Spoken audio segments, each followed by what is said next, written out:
So, Bismillah ar-Rahman ar-Rahim. Today, inshallah, I have a very, very important message to give. You know, the warning the Prophet gave, sallallahu alaihi wasallam, just before he passed away, about forcing people forcing medicine upon people. He was so upset on this issue that when he was in his deathbed, sallallahu alaihi wasallam, when he was in his deathbed, and medicine was being forced upon him, let me show you what he said, sallallahu ta'ala alayhi wasallam, what he said. Okay, so let us look at this now. I'm going to read the English first, and then I'm going to share with you the Arabic, and then after that, what the fuqaha of Islam say. Because you know what the narrative is?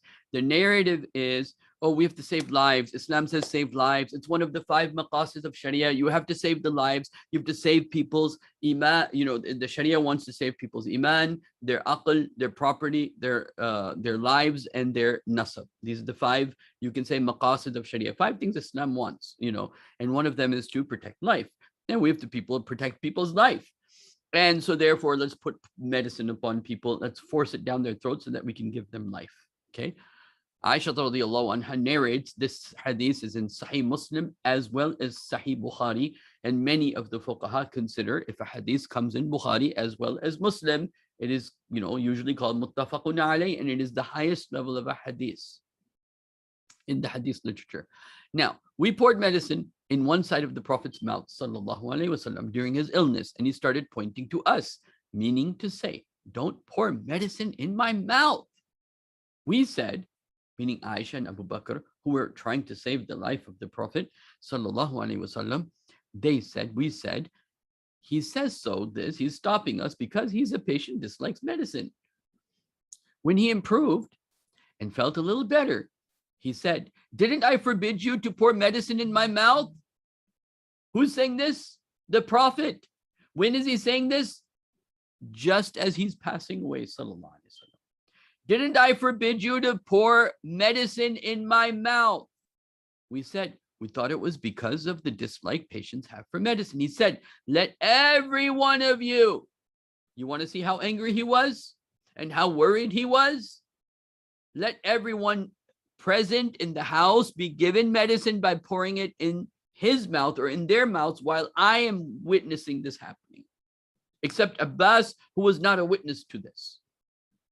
Now, let me share with you the Arabic text, and then after that, we're going to study what the fuqaha really say. Because, you know, the narrative is shifa as-sunnah. Shifa is the sunnah of the Prophet. Healing is the sunnah of the Prophet, sallallahu alaihi wasallam. You know, the Prophet, sallallahu alaihi wasallam, told us to take the asbab. Let's see what the fuqaha say. Let's see what they really said. And then I want to let people know that we're putting ourselves in a big jeopardy, because while you're trying to save lives, in the real intent is to save your dunya, what are you doing? You're losing your relationship with Allah. And I'm going to explain that as we get to that point. Haddathana Ali. Okay, and then قالت Aisha radiallahu anha, she said, لَدُدْنَاهُ فِي الْمَرَضِ. We gave the Prophet sallallahu alaihi wasallam dawa, we gave him medicine when he was sick. فَجَعَلَ يَشِّرُ عَلَيْنَا. And so he made a sign to stop us. أَنْ لَا تُدُولُونِي, don't give me medicine. فَقُلْنَا كَرَاهِيَةُ الْمَرْضِ لِلدَّوَاءِ. We said, oh, this is just, you know, the patient doesn't like the medicine. Just, it's okay. فَلَمَّا أَفَاقَ. Then when he recovered, قَالَ, he said, he didn't forget. He now remembers what happened, and he's bringing it as an issue. And Imam Ibn Hajar gives a very good reason why, which I'll show you in the classical text. فَلَمَّا أَفَاقَ قَالَ أَلَمْ أَنْهَاكُمْ أَن تُدُولُونِي. Didn't I stop you from giving me medicine? قُلْنَا كَرَاهِيَةُ الْمَرْضِ لِلدَّوَاءِ. Now, this was a medicine that was being put on the side of the Prophet sallallahu alaihi wasallam, his mouth, as Imam Ibn Hajar states, you know, and it was a medicine from a different country. So they thought maybe, you know, he doesn't like the medicine from that place, but they thought they were desperate to save the Prophet. So they said, we thought you just don't like the medicine, you know, like people don't like medicine. فَقَالْ. So the Prophet said, لَا يَبْقَى أَحَدٌ مِّن بَيْتٍ. There should be no one in this house إِلَّا نُدُدْ except he should be forced to take the medicine. Not that the Prophet will do it, as Imam Hajar explains. I'll come to that. Let me watch as my retribution to what you did to me, or that this act in itself is so abhorring that the Prophet says, let all of you take this, be forced this medicine, and let me be watching while this is happening.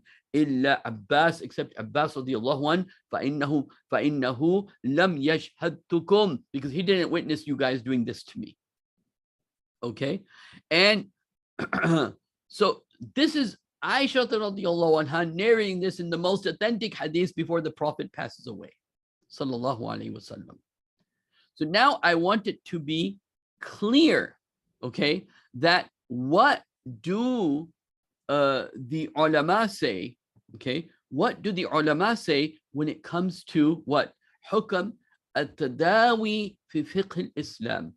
What is the hukam of taking medicine in the fiqh, in the Islamic law? I want you to understand this, because it's not just all about saving life, because there are things that are more important than saving lives, as you will see, okay? The first, mu'aqif ula, okay? So the first position is ibaha tadawi. It's permissible. You cannot force somebody to take medicine. There are times when the Prophet took medicine. There are other times when the Prophet didn't take medicine. There are times where the Prophet said, why did you give me the medicine? So موقف الأولى إباحة التداوي هذا رأي ذهب إلى جمهور الفقهاء. This is the opinion to which most of the fuqaha have gone to. And then he says that this ummah, okay, that this ummah has gone to the opinion that they can go to the doctors. Okay. Now, Imam Ibn Taymiyyah says, وَأَمَّا تَدَاوِي فَلَا يَجَبْ إِنْدَ الْأَكْثَرِ عُلَمَاء. The giving of the medicine, la yajab, it is not compulsory according to most of the fuqaha. This is of the classical scholars, not scholars today. No alim today will tell you, don't take the medicine, trust in Allah. No alim will tell you today that if medicine comes in the way between you and Allah and you're trusting in Allah, don't take the medicine. قال ابن تيمية وأما تداوي فلا يجب عند أكثر العلماء وتنازعوا أهل الفضل فلعلهم تركه على السبيل التوكل. And many of them, they say, you should even leave it out of trusting Allah subhanahu wa ta'ala. وقال ذهبي اجمعوا على جوازه. There is ijma upon its need, meaning the need for medicine. وذهب قوم أن تداوي أفضل للعموم. In general, it's better to take the medicine. Okay, because why? The Prophet said, tadawadu, give medicine. The Prophet said this. Okay, so it's allowed, but it should not be forced. Okay. And so this is what one opinion is. هذا مذهب الجمهور من علماء أئمة من فقهاء في إباحة الدواء واسترقاء وشرب الدواء.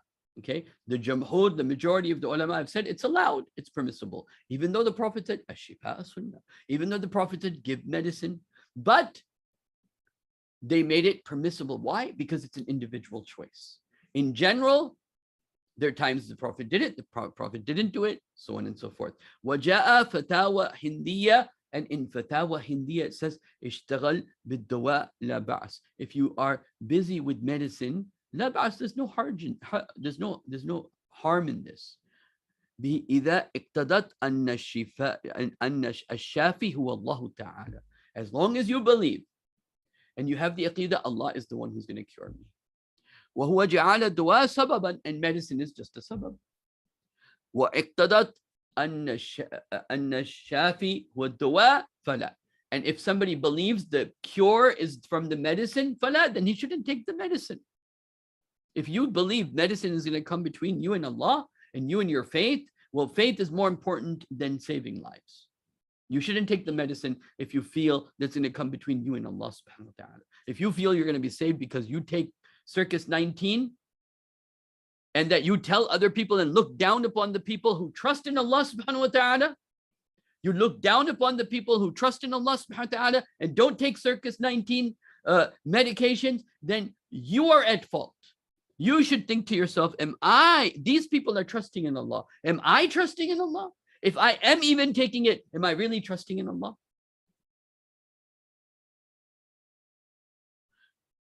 Imam Hajjab al-Makki, he said, وَخُذْ دَوَاء مُبَاهًا غَيْرُ الْمَحْذُورِ. You're allowed to take medicine. There's no harm in doing that. وَقَدْ احْتَجَمَتْ عَلَيْهِ الصَّلَاةُ وَالسَّلَامُ. The Prophet did hijama. وَشَاوَرَ الطُّبَّاء. And he took shura from the doctors. وَتَدَاوِي. And the Prophet took medication.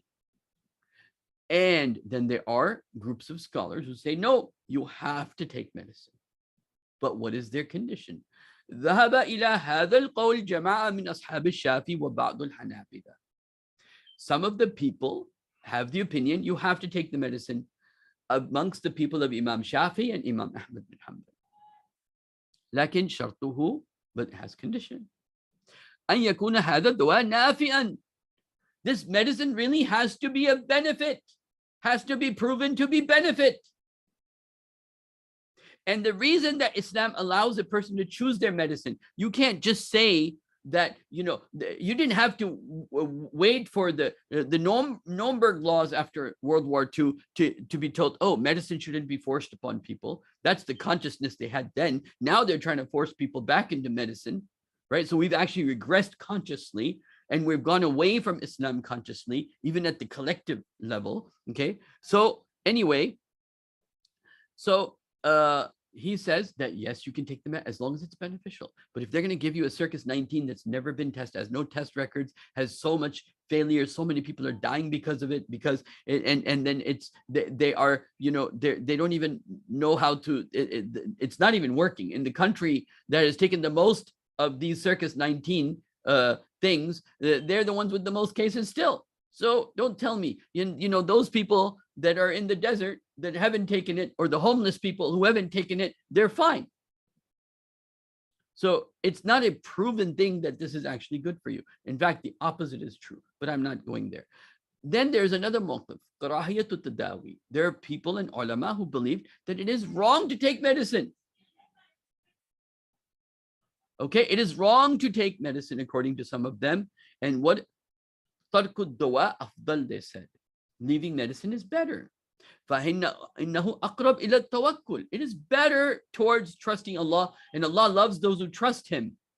وَإِخْتِيَارِ الْقَاضِي وَأَبُو وَفَاء. And then it talks about the different scholars who held this opinion. Okay, so now, what is the point here? The point here, medicine should not be forced upon anyone. Medicine should not be it's ikhtiyari. It's according to the people, according to the level of iman, according to their days that are numbered. My Shaykh rahimullah, Dr. Isra Ahmed rahmatullah alayh, when he was sick, he refused to go to the hospital. His children were forcing him to go to the hospital. He said no. He said, I don't want to die in the hospital. I don't want to go to the hospital. He had a relationship with Allah. He trusted in Allah. But nowadays we're being taught not to trust in Allah, to trust the asbab, to trust the material world. And then if you look at the classical explanations, right? So this is the hadith that we were talking about, okay? قالت عائشة لددناه في مرض. We gave medication to the Prophet when he was sick. فجعل أشيره علينا. He gave us a sign, don't give me this medicine. لا تدلوني, don't give me medicine. قلنا كراهية المريض للدواء. We said this is perhaps because, the patient doesn't want the medication. فلما أفاق, when the Prophet recovered, he didn't forget. He said, ألم أنهاكم أن تدولوني? Didn't I stop you from giving me medication? قلنا, we said, كراهية المرض للدواء. This is perhaps because you didn't like the medication. فقال لا يبقى أحد. Now he wants retribution. Why? I'm going to tell you in a second. لا يبقى أحد في البيت. There should be no one in this house إلا لدود, except he should be forced medicine on the side of his mouth. وأنا أنظر, while I'm watching them, this happening to them. إلا Abbas, except Abbas رضي الله عنه فإنه لم يشهدكم. He didn't witness you guys doing this. So that's not only the person who's giving, but those people that were witnessing that medicine is being forced upon somebody. The Prophet disliked this. Okay. And Imam Ibn Hajar, in his explanation notes, he says, لَدُدْنَاهُ أي جعلنا في جانب الفم دواء بغير اختياره. They were putting medicine in the Prophet's mouth on the side without his consent. You don't have to wait for the UN laws to be passed that medication should not be forced, as they did in World War II. Okay? وهذا دود. Putting medicine in the side is دود. وأما يصيب في الحلق يقال له وجور. As for if it goes through the throat, that is called wujur. And then it says, that this was a idabu qist. This was a type of oil, okay, that came from Habsha, from Ethiopia, that was being put into the mouth of the Prophet sallallahu alaihi wasallam. Okay, and then he says, Imam Ibn Hajar rahimullah, he says, as far as the statement of the Prophet sallallahu alaihi wasallam, he says, فيه نظر أيضا لأن الذي وقع بمعارضة النهي. And قال Ibn Arabi أراد أن لا يأتوا يوم القيامة. The Prophet didn't want that they come on the day of judgment and he has rights upon them. So the Prophet gave them aquba, he gave them punishment by saying harsh words upon them, so that they will not, because now the Prophet's passing away, he's even more worried about their day of judgment. So arad an la ya'tu yawm al-qiyamah alayhi haqquhu fa'aqabuhu fi khutbat al-azim. So he gave them punishment and reprimanded them and gave retribution to them by making them think what he would want, what would be their retribution, by saying it in words. وَالتَّعَقُّبْ بِأَنَّهَا كَانَ يُمْكِنْ أَفْوَى. Because the Prophet wanted to forgive, but he also wanted to make it clear. Okay, so the Prophet wanted, لِأَنَّهُ كَانَ لَا يَنْتَقِمْ لِنَفْسَهُ. The Prophet will never take revenge for his own self. Okay, so أَرَادَ بِذَلِكَ تَعْذِيبَهُم. The Prophet wanted to discipline them by saying this, sallallahu alaihi wasallam. These, you can say, heavy warning words the Prophet gave, sallallahu alaihi wasallam. So now, what is the point? The point is that no one should be forced medicine, and those people who take medicine should not look down upon those people who trust Allah and say, I'm not going to take the medicine. If you do that and you start doing that, then you have put yourself, number one, you're looking down upon a Muslim brother or sister, and number two, you put yourself in a very bad position, because maybe those people are better who trust Allah than you, who also may have trusted Allah, but you took medicine, which is also a sunnah, but they trusted Allah. So if you look down upon somebody who trusted Allah, that's not putting yourself in a good position, because we have to love those people who Allah loves, and Allah loves those who trust in Allah subhanahu wa ta'ala. Besides the fact that, of course, this whole Circus 19 issue is, just a big circus. Even if it was as it is, as the narrative goes, as they're lying, okay, whatever it is, it is.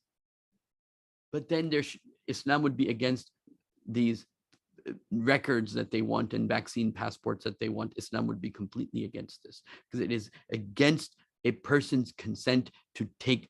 You cannot force a person to take medicine against their consent. You don't need a religious reason. You don't need any reason in Islam. Muslim or non-Muslim will not be forced to take medicine. أقول قولي هذا أستغفر الله لي ولكم ولسائر المسلمين والمسلمات. May Allah subhanahu wa ta'ala increase our iman and increase our tawakkul. And I hope you share this with the Muslims who think that they're doing a good deed by forcing other people to, quote unquote, save their lives.